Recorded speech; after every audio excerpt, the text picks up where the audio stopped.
Motors is about to fall off or seize up.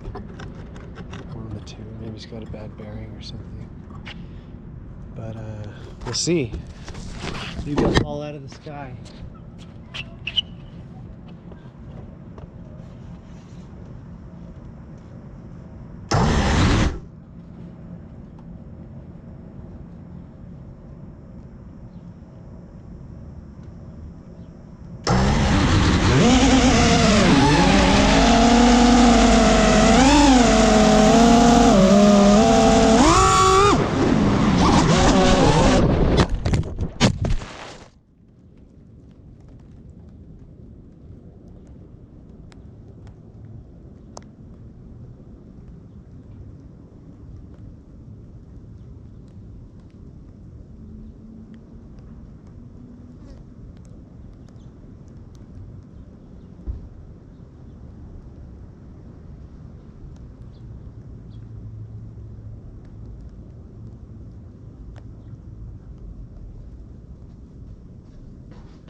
Well,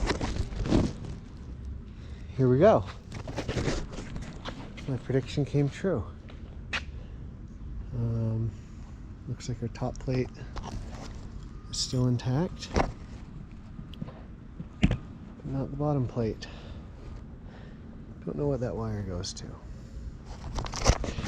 Put a damper on our flying.